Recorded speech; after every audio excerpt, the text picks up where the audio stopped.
بل امام ترمذی رحمت الله علیه چې دی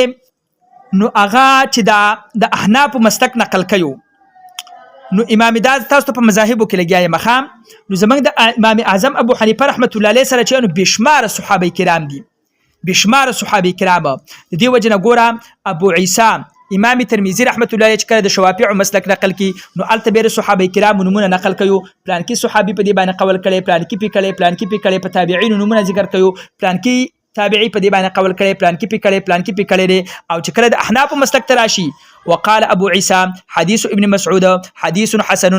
وبه يقول غير واحد من اهل العلم من اصحاب النبي صلى الله عليه واله وسلم والتابعين په دې باندې بشمار صحابه کرام متابعين عمل کړي دي زمنګ د احناف مسلک دا د بشمار صحابه کرامو دا د عبد الله ابن مسعود سیبا دا د ابو هريره سیبا دا د غټ صحابه کرامو دا د عمر سیبا دا د علي سیبا دا د عظیم صحابه کرامو عمل دي نو د دې وجنه ترمذی داسې تعبیر کوي چې په دې باندې بشمار صحابه کرامو او بشمار تابعین عمل کړي دي ترمذی جلد نمبر 1 صفحه نمبر 159 ترمذی جلد نمبر 1 او صفحه نمبر 59 بل ګوره زمنګ په نسبت باندې اصل او قاعده کلیه دادا چې صيانت الصلاه عن الافعال الخارجيه د افعال خارجيه ونه با حتى الوسع چې دینو د مون ساتي کوشش بکې چې د رفع الیدین کې چې دی په باندې کې چې دینو هغه افعال خارجيه رانشي په دې باندې تاسو ورسېدل یو وس دا خبره کوله چې دا اختلاف د اولاد د غیر اولاد او که چا وکم پروانه کوي او که چا ونم کې پروانه کوي دا د وهابیانو خبره ده دا چا خبره ده دا د وهابیانو خبره ده په دې باندې تاسو یو څو حواله پیش کوم اول نمبر تاسو ځان سره ولیکئ فتاوی علماء حدیث جلد نمبر 3 او صفحه نمبر 154 دریم جلد او صفحه نمبر 154 باندې لیکي زمنګ مذهب داري چې رفع الیدین یو مستحب کار دی چې په کولو یې ثواب دی او په نه کولو یې د مانځه په صحت کې هیڅ خلل ناراضي دا د وابیانو مسلک دی رفع الیدین یو مستحب کار دی په کولو باندې په مانځه کې ثواب دی او کوی نکله نو د مانځه په صحت کې هیڅ خلل ناراضي فتاوی علماء حدیث جلد نمبر 3 صفحه نمبر 154 دویم نمبر د وهابیانو مشر ابو وفا ثناء الله لیکي چې رفع الیدین مثال داسې دی لکه د اودس د پاسه اودس نو نور علی نور که چا وکړه نو په بها ونعمت او که چا ونکړه نو څه پروا نه کوي نو دی وای چې د رفع الیدین مثال داسې دی د اودس د پاسه اودس نو رفع الیدین ترک د سنتو ترک نه دی د رفع الیدین پرې خودل دا د سنتو پرې خودل نه دی فتاوی ثنائیه صفحه نمبر 219 دا دوه حواله تاسو ته ما نقل کړي په حواله د احقاق الحق باندې احقاق الحق جلد نمبر 2 او صفحه نمبر 201 دا وهابیانو کتابونه ما په خپل نشو مې کتلې دي ښه د دې وجه نه دا چې چا په حواله به ته پیش کړی دي هغه مې تدلته نقل کړل ښه دا د په حواله ما پیش کړی دي اوس الا بلاو به ګردنې مولا کو دروغ ویل جو خپل دروغ دی کرشتي ویل جو خپل رښتیا دي هغه موږ نیو خبره خو د ویل دي چې دا د وهابیانو مسلک دي چې څوک دا خبره کوي چې دا اختلاف د اولاد خلاف اولاد دا استحباب او د عدم استحباب دي او زمونږ د احناف پریز باندې کراهیت نشته نو دا خبره کول چې دا د وهابیانو خبره ده حنفیت باندې مضبوط ودرېدل پکار دي مولانا په حنفیت باندې دا زمنګ د احناف علماء کرام مسلک دی زمنګ د احناف علماء کرام مسلک دار چې دا مکروه دي زمنګ د احناف مسلک دار چې رفع الیدین د رکوع مخکې او د رکوع وروسته کوله دا بالکل مکروه دي اوس په دې زمانه کې چې د څومره مشهور شيوخ دي او د احادیث درس کوي کغټه دوره درس کوي کوړه دوره درس کوي نو دا ټول په اتفاق سره په دې باندې چې دا اختلاف د اولاد خلاف اولاد د مستحب او د غیر مستحب دي که چا وکړه پروانه کوي که چا ونم کړه پروانه کوي او حال دار چې موږ معتمد کتابونه ګوره د شامی په شان دي معتمد کتاب امداد الفتاح په شان دي معتمد کتاب د محیط برهانی په شان دي معتمد کتاب د شرع د حلبی کبیر په شان معتمد کتاب د بدایع الصنایع په شان دي معتمد کتاب او زموږ د فقه معتمد کتاب چې دا ټول په یو اواز باندې مکروه وي او زموږ دغه قول چې مکروه دي اوس کله فقه په کتابونو کې موږ ته چا دا وکول په معتمد کتاب د فقه کې د متقدمینو کې چې دا اختلاف دا د کراهیت لري دا صرف د اولویت او د غیر اولویت بالراس والعين منګي منو خو ما په خپله تر اوسه پورې چې دا لیدلي نه دي. تر اوسه پورې ما د فقه په معتمد کتاب کې دا نه دي لیدلي چې دا اختلاف د اولا او د غیر اولا دی. موږ د شریعت تابع یو، موږ د خپلو فقهای کرامو د متقدمینو تابع یو، موږ ځان ته مقلدین وو. چې مقلدین وایي چې متقدمین د کومه خبره کوي په هغه لاره باندې خو لا شکه دا صرف په خوله باندې دا د مذهب په جامه کې د وهابیت دپاره خدمت دی. دا خلک په دې باندې ور ډاډه کولي چې بس که چا وم که پروا نه کوي، که چا ونه هم کړو پروا نه کوي. این چې معناداره ده. د امام اعظم ابو حنیفه رحمت الله علیه د مسلک د کتابونه چې د دې په خلاف باندې دا دومره ګڼ احادیث نقل کوي، دا دومره جوابونه کوي، دا دومره ځان ایستلی کوي، دا د دې لپاره که چا وکړه ښه او که چا ونه کړه نو ښه. او ولې دا زمونږ فقهای کرام د دومره نو خبره چې د یو خبره دا کوي ښه وایي دا اختلاف د مذاهبو دی. ما دا ګوره مولانا دا څه وایو وایي دا اختلاف د مذاهبو دی. د امام شافعي د امام اعظم صاحب اختلاف پکې راغی دی او اختلاف د مذاهبو چې وي نو دا اختلاف د اولا او د غیر اولا وي.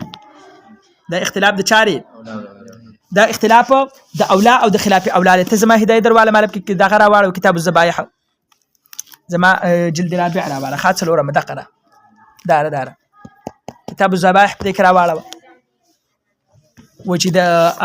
کله پکې د مذاهبو اختلاف راشي نو بیا دا اختلاف د اولا او د خلاف اولا وي. بیا دا اختلاف د چارې دا اختلاف بیا د اولا او د خلاف اولا دی. د مذاهبو اختلاف پکې راغلی دی. راکړه مال راکړه مال راکړه ته نشي راوړی. ګوره ښه کتاب الذبایح د اضحیې نه مخکې دی. دا د بسم الله په مسله کې چې تا ته کوم تحقیق ذکر شوی و هغه زه ستا یاد دی که نه دی یاد مولانا؟ ګوره ښه دا هدایه ده څلورم جلد او صفحه ده 433 433 دی فرمایي و ان ترک الذابح التسمیه عمدنا فالذبیحه میتة نو دا ذبیحه میتة ده لا تؤکل و ان ترکها ناسیا نو بیا به خوړلی کېږي. زموږ د احنافو مسلک دا دی که چا بسم الله قصدا او عمدا پرېښي وه دا کوم شی چې ذبح کړی دی او بسم الله قصدا او عمدا پرېښي ده دا میتته او مرداره ده دا حرامه ده به نه خوري. او که ناسیان د ده نه ير شوې وه نو بیا به خوړلی کېږي.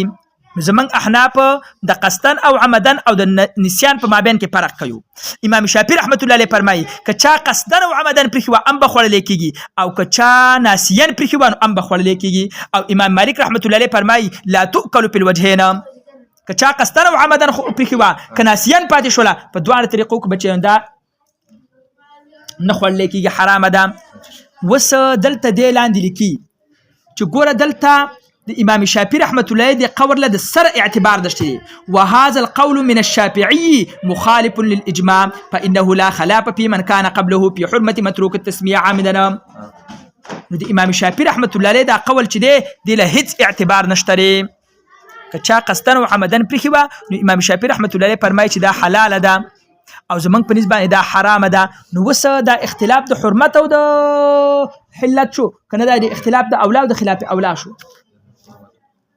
دا اختلاف خو د حرمت او د عدم حرمت او دلته د امام شافعي رحمت الله علیه مسلک له سر اعتبار نشته.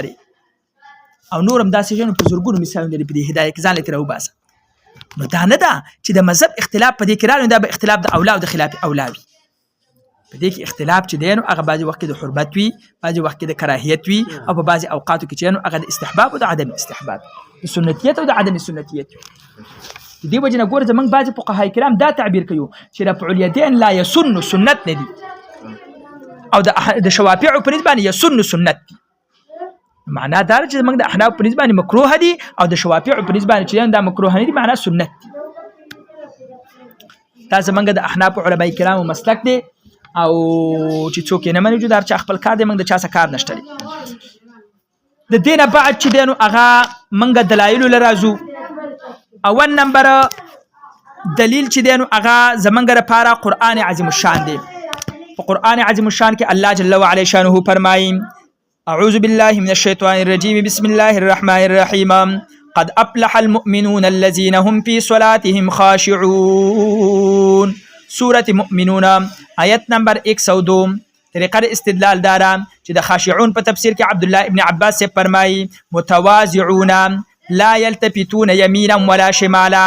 متواضعون عاجزی کوونکي به وي کای طرف ته او ګس طرف ته به نه ګوري. ولا يرفعون ايديهم في الصلاة او په مانځه کې به رفع الیدین نه کوي.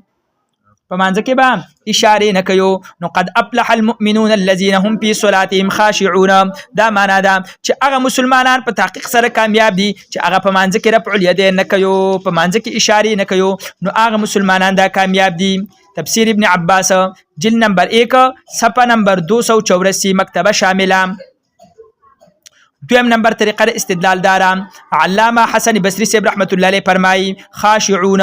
الذين لا يرفعون ايديهم في الصلاه. خاشعين څوک دي؟ خاشعين هغه انسانان دي چې هغه په مانځ کې اشاره نه کوي. الذين لا يرفعون ايديهم في الصلاه، چې په مانځ کې لاسونه نه اوچتوي الا في التكبيره الاولى، مگر په اولنی تکبیر کې. تفسیر سمرقندی جلد نمبر 2 او صفحه نمبر 473 403 مکتبه شامله. په احادیثو کې زمنګ سره ډیر ګڼ احادیث دي، خو یو څو احادیث په تور د نمونه باندې تاسو ته وړاندې کوم.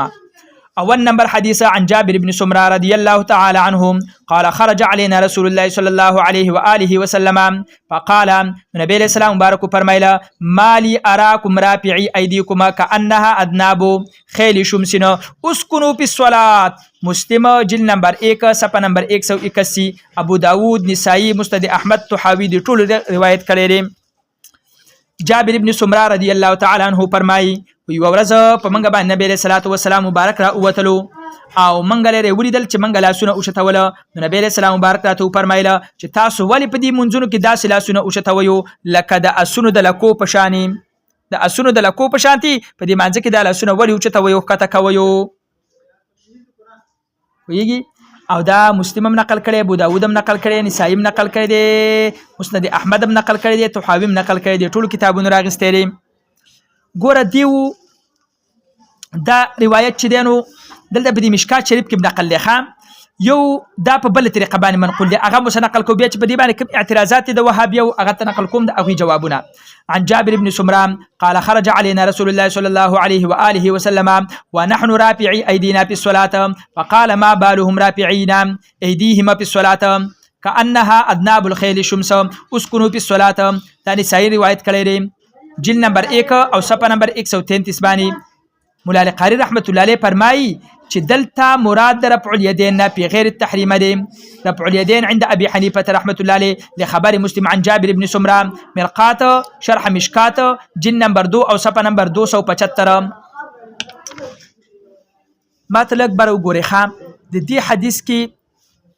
دا وهابیان په دې باندې یو اعتراض کوي. زه تاسو ته یو واقعه نقل کوم. خام د تیر وخت کې تقریبا واته میاشتې کېږي د عربو د سعودي نه زما سره یو کس رابطه کړې وه په واټس اپ باندې. ویل دلته زمونږ یو باجوړی راغلی دی او ډېر غټ وخت یې وشو په سعودي کې اوسېږي او رفع الیدین یې شروع کړي، اشارې یې شروع کړي دي د رکوع نه مخکې او دا وروسته چې دی نو دا اشارې کوي لاسونه اوچتوي. او ویل زما ملګری دی او ما ته ویله چې ما ته یو حدیث ذکر کړه، یو حدیث چې په هغه کې راغلي چې نبی علیه الصلاة والسلام مبارک دی د رفع الیدین نه منع کړي، بس زه به یې پرېږدم. او بیا یې پکې دا ویلي د هغه کس نه ویډیو کړی، ما ته هغه ویډیو رالیږلې وه او دا ډېر په چالاکۍ باندې لګیا. ګوره امامان دې نه منم، امامانو خبرې به راته نه کړي، صرف حدیث به راته ښې چې یو حدیث دې م راته وښوده مولا ته دې داسې ووایو چې یو حدیث هم راته وښیو چې په هغه کې نبی علیه الصلاة والسلام مبارک چې دی نو هغه دا ویلي چې تاسو د رکوع نه مخکې او وروسته اشارې مه کوئ. نو زه به چې دا کار پرېږدم. ما ته چې هغه ویډیو راولېږله نو ما ورته وویله چې زمونږ د احنافو په نسبت باندې اول قرآن دی بیا حدیث دی. زه به اول قرآن ذکر کوم. په قرآن کې الله جل وعلا شانه فرمایي چې قد افلح المؤمنون الذين هم في صلاتهم خاشعون. ابي سړی و او بیا مې ته معنا چې د عبدالله ابن عباس په خوله باندې وکړله چې هغه فرمایي چې د خاشعون دا معنا ده چې په مانځه کې اشارې نه کوي، د رکوع نه مخکې او وروسته رفع الیدین نه کوي. او بیا مې ته 15 احادیث ولېږله. بیا مې هغه ته ویل چې څنګه عمل یې پرې وکړو که نه؟ ویل یاره هغه آیات یې مو واورېده او معناګانې مو حوالې یې مو کړې، ما ته تصویران د کتابونو لیږلي وو. چې بیا نه وایي چې دروغ وایو. ویل چې یاره حدیث یې وکړه خو ما ته ویل چې بس تاسو خپل کار دی او زمونږ خپل کار دی. بیا مې هغه ته ویل چې ته په دې خبره باندې پوه شه چې دا خلک نه قرآن مني نه حدیث مني، دوی صرف خپل بامبړان مني. نیاز محمد کونړي، ابن تیمیه او د دې دا نور چې کوم بامبړان دي چې دوی ورته کومه لار ښودی ده په هغه لار باندې روان دي. نه امام اعظم صاحب مني نه امام صاحب رحمت الله علیه مني نه نبی علیه السلام مبارک مني نه قرآن مني نه حدیث مني. دا قرآن او حدیث چې اسې په ظاهره باندې په ځان باندې یو جال راچولی دی د عوامو د ښکار کولو دپاره د دې حدیث په باره کې وهابیان وایي دا حدیث چې دی نو دا د هغه رفع الیدین په باره کې راغلی دی کوم رفع الیدین چې د سلام په وخت کې کېدله د چا په وخت کې کېدله د سلام په وخت کې کېدله نو د هغې به موږ انشاءالله تعالی متعدد جوابونه وروسته ذکر کړو خو یو چې دی نو هغه ته د ځان سره حواله ولیکم مولا علی قاری رحمت الله علیه فرمایي وليس في غیر التحریم رفع الیدین عند ابي حنیفه امام صاحب رحمت الله علیه په نسبانی په تکبیر تحریمن علاوه په نور مواضعو کې چې دینو هغه رفع الیدین نشته لخبر مسلمه عن جابر بن سمره مرقات شرح مشکات جلدو صفحه نمبر 275 علامه بدر الدین عینی رحمت الله علیه په البنایه شرح الهدایه کې لیکي د دې حدیث په باره کې قلت في الحديث الاولي په حدیث اول کې چې دی نو انکار دی د رفع الیدین په صلات او امر دی بالسکون فيها البدايه شرح الهدایه جلد نمبر 2 صفحه نمبر 296 وس کدی دا ویو چې یاره په دې باندې خو مسلم باب قایم کړی دی مسلم داسې باب قایم کړی دی باب الامر بالسکون في الصلاه والنهي عن الاشاره باليد ورفعها عند السلام او بیا د دغه باب د لاندې دا حدیث نقل کړی دی عن جابر بن سمره نو دی داسې ویو چې دار سلام په وخت کې کم رفع الیدین نو هغه په دې حدیث باندې منسوخ شوي دي او په بل حدیث کې صراحتا چې نو هغه الفاظ د دې راغلي دي چې دا عند السلام رفع الیدین وو نو د دې جواب داري یو جواب په تداو کې مولانا چې دا بابونه چې څومره قائم کړي په مسلم کې نو دا یو د امام مسلم نه دی مسلم کې خپل ابواب نشته دی امام مسلم رحمت الله علیه صرف احادیث ذخیره را جمع کړي دا ابواب په دې باندې علامه نووي رحمت الله علیه قائم کړي دي او علامه نووي رحمت الله علیه شافعي مقلد دی منګل شافعي مقلد په اتباع باندې خو مامور دی نو دا ابواب دا امام مسلم رحمت الله علیه قائم کړي دا امام نووي رحمت الله علیه قائم کړي دي یو دویم دارا چې باب کې خو صرف دا نه دي چې رفع الیدین عند السلام باب په دې قائم کړی دی چې باب الامر بالسکون فی الصلاه په مطلق معنی کې سکون او نهی د اشارې نه مطلقاً او نهی د اشارې نه خصوصا عند السلام او بیا په دې باندې حدیث نقل کړی دی عن جابر بن سمره عن جابر بن سمره دا دو جواب شو دریم جواب داري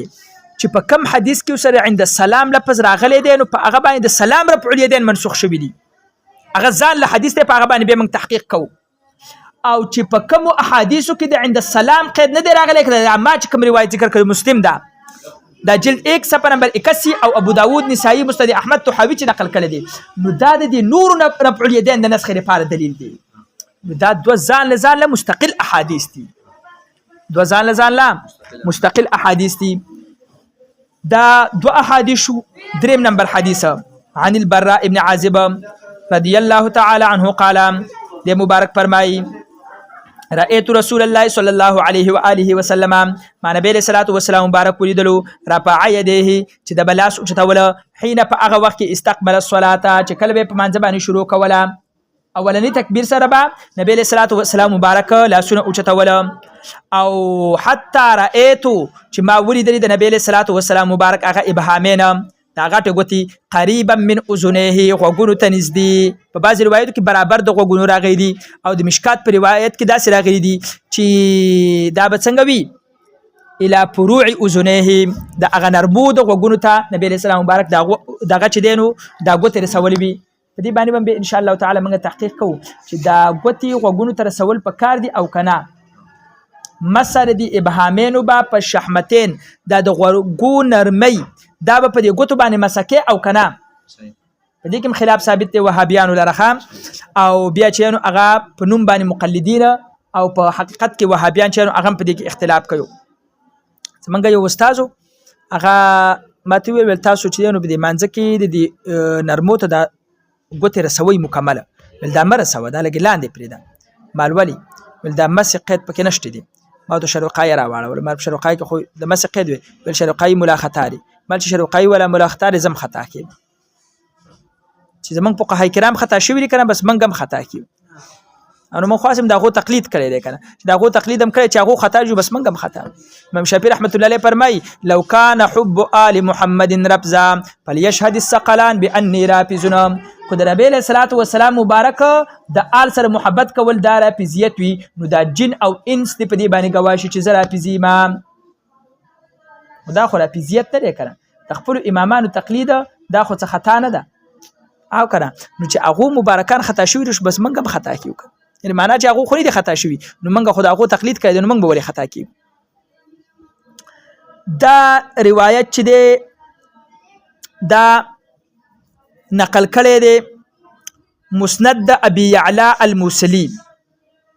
په مسند د براء ابن عازب جلد نمبر 3 صفحه نمبر 249 او یو کم 50 المامون للتراث مکتبه دا د شاملي مکتبه والا حواله ده. وعن عبد الله بن مسعود رضي الله تعالى عنه قال صليت خلف النبي صلى الله عليه واله وسلم. عبد الله بن مسعود سے فرمای بما د نبی صلی الله علیه وسلم مبارک شاته منځ کو ما د نبی صلی الله علیه وسلم مبارک شاته منځ کو و ابي بکر او د ابو بکر صدیق شاته منځ کو و عمر او د عمر سب شاته منځ کو فلم يرفعوا ايديهم الا عند افتتاح الصلاه. نه نبی علیہ الصلوۃ والسلام مبارک نه ابو بکر صدیق صاحب نه عمر فاروق صاحب یو قسم په دې درې وانه عظیم هستو کې لاسونه اوچت نکړه مگر په اولنی کرت کې چې کله یې مونږ کولو. نو معلومه شوله چې دا په ابتداء اسلام کې وو او وروسته بیا منسوخ شوي دي. سنن الکبرى للبیهقي جلد نمبر 2 او صفحه نمبر 113